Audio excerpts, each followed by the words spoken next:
This video is presented by EA Gamechangers. Thank you so much to EA for inviting me out to Gamescom to capture this footage for you guys. Hey, what up guys, how you doing? It is Lasty here. Welcome today to a new house rules video on FIFA 19. So we're going to be playing no rules, which might sound normal to you, might not. Well, basically, no rules literally means there's no rules when you go into the game. It sounds odd, but you sort of pick it up after playing it a couple of times. And today, me and Chesnoid, one of my good mates in the FIFA community, decided that we would take each other on. I am going to be Man City because I like a bunch of their players, and I'm so hyped after watching that All or Nothing series. And Ches is going to be Chelsea because although he's a Cambridge fan, apparently he's a Chelsea fan as well. Can you support two teams, guys? I don't really know.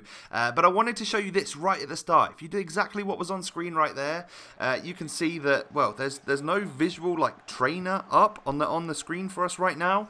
But as you go to shoot, you'll get a little bit of an extra helping hand in the learning of the timed shot. So you'll get a slightly larger like thing pop up above the head rather than just the little triangle on your player's head to let you know whether or not you hit the time shot or not. You'll get like an actual indicator pop up, which is going to be very useful when you're trying to learn the time shot. You see it right there. I'm not sure Ches actually used a time shot in that situation, and that does just go to show you guys, a lot of people are skeptical about it. It's completely optional. Like, you could just hit a regular shot if you wanted to. It's a risk reward. You know, if you want the chance for that shot to be a little bit more accurate and a little bit more powerful, then yeah, you could try and time it. Why not go for that, right? But no rules is no rules. And you'll notice as we go through this game that the challenges get nice and filthy. And the offsides are just not there, and that's basically what it is. That's what I mean by no rules. You can have a player absolutely like leg it up the pitch, you know, do one of them. If you hold LB as you press A and you literally continue to hold LB, your player will give and go and continue to go on that run. He could be completely and utterly offside, and you just whip a ball over the top to him, and it won't matter. You can then go through on goal and score if you want to. That's what no rules is all about. So it completely and utterly changes the mechanic, the style of play, because you know, you might do that, but a defender might catch you up, and as you're through on goal, he might completely scythe you down from behind, and it's not a penalty, it's not a red card, it's nothing like that. So that's what no rules is all about. It can turn into a complete and utter disgusting state of affairs when you're playing, just because some of these challenges are ridiculous. And I would say that Ches and I had a relatively clean game as I completely wipe him out, because this is one of the first times I've played it. You know, I've played it a couple of times now, but it's still, let's say this is the third time I've ever played this particular game mode, and you don't necessarily think to do it. You play football as normal. That's just how you play. You know, you play FIFA as normal. You think, is that run timed nicely? Is he onside? And then you play the pass. Whereas actually, if you just wait a couple of seconds more and he continues to run into an offside position, it doesn't matter, because you're going to get through on goal and the defender's not going to be able to stop you. So it's interesting, you know, like a player's running down the wing to like sweat it across, and all of a sudden you're not really bothered about that particular player. You change your defender to run to the person at the back stick sometimes, because they're the ones you want to take that player out before he gets a chance to sweat it into the back of the net. So that's the cool element to this particular gameplay, and I love it. I'm not gonna lie. I mean, Ches smacks the post right there, and I'm down right now. I'm 1-0 down, trying to figure out how to actually score. What's the best way to cheat my way to a goal here? And I get the ball down the right wing with Kyle Walker. I try to play like a through ball, like a whipped one, like a curled one, so that of course you could get it past that defender but to my player at the back stick. Didn't quite work out for me, and I don't know, I think I'm definitely still learning how to not play clean, because I've said it in other videos, you know, like I'm someone which likes to score nice goals and have all pretty clips for you guys, especially in these types of videos. That's not what this game mode is all about whatsoever. I can just imagine, you know, like your mates come over, you get a pizza, you grab a few drinks and play a little bit of no rules, and things could get toxic. I think they really could, which could be a right laugh. And I'm sure that will happen for a lot of you guys. So I get one-on-one here with Leroy Sané. He was probably onside, and it was probably perfectly timed. I score the goal, I equalise. I don't hit a very good time shot, but it also just goes to show you that you don't necessarily have to hit them perfectly for the ball to still go into the back of the net.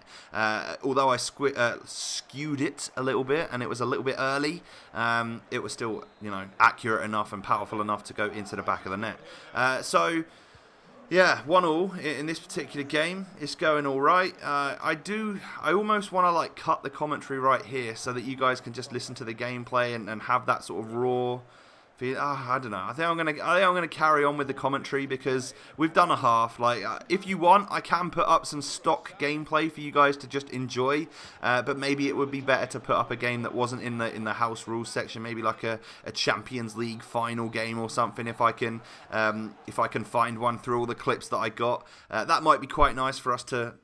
For you to just listen to the commentary, listen to the gameplay, get all the feelings of the surroundings and stuff. That's actually one of the normal first videos I make when I get a chance to capture early with FIFA. Being a game changer is just straight up gameplay, because I know that none of you guys are interested in FIFA 18 at the moment. It's the end of the cycle. I get that, and with FIFA 19 on the horizon and pretty much here, the light at the end of the tunnel is starting to get a little bit brighter. I know that you probably want to watch it, so maybe I can just stick up some stock gameplay, and I know a couple of weeks into the FIFA 19 cycle that doesn't cut it as an upload. But when you haven't seen any gameplay, do you just want that? Will that give you a good enough fix, to just learn the game a little bit, see what touches I'm taking, see how I'm flicking the ball up, seeing how I'm scoring the goals?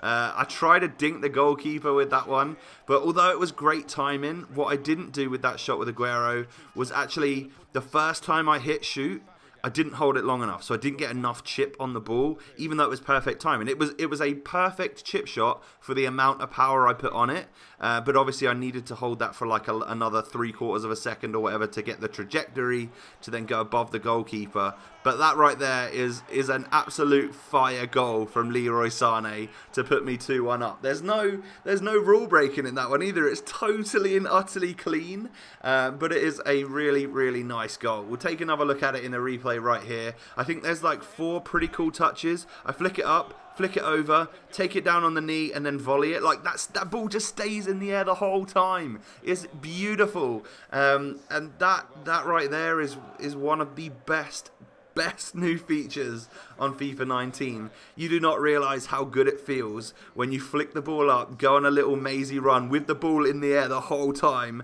and score a belter of a volley. You know what it feels like to score a pretty cool long shot right now, or if you are lucky enough on the current FIFAs to be able to score volleys. They don't happen all the time, do they? Although the rainbow flick volley is literally the lasty shot on FIFA 18. I pretty much coined that because I hit them so often with Ronaldinho. But yeah, they're just so much more apparent on this game. It makes it a lot more fun. There's an argument and an element that it makes it less I don't know, less realistic maybe. You don't necessarily see Messi, Ronaldo, any players really juggling the ball down the pitch and stuff, but I like it.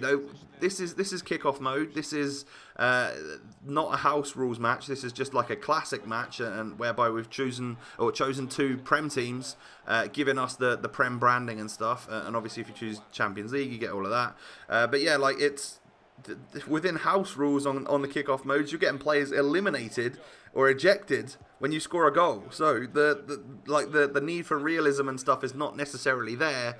It's more for fun and stuff, and I like that. There's a hugely competitive side to FIFA, and the casuals are. Some of us are. I don't know. It gets a little bit stressful, a little bit too much sometimes when you're playing these games to just keep it together without throwing a controller on the floor or something. So yeah, I don't know. I completely and utterly relish the opportunity to flick the ball up and have some fun and not necessarily care that it's not what Leo Messi would normally do, or it's not what CR7 would normally do. But I tell you who is good at it, Leroy Sané. He's been the one for me. I've been using Man City a lot lately, and the young German is very good. The build that we were playing, he had 4-star skills. So, and I'm pretty sure, did he not also have 4-star skills on The World Cup mode, did he? I can't remember. Did he even get on the World Cup mode? Because I know he wasn't in the German squad, but that didn't necessarily affect if he was on the mode or not. And if he was, I seem to remember him having 4-star skills. I might be having a complete brain fart there, so let me know if he did or didn't. But 4-star skill Leroy Sané is good. He's really, really good, you know.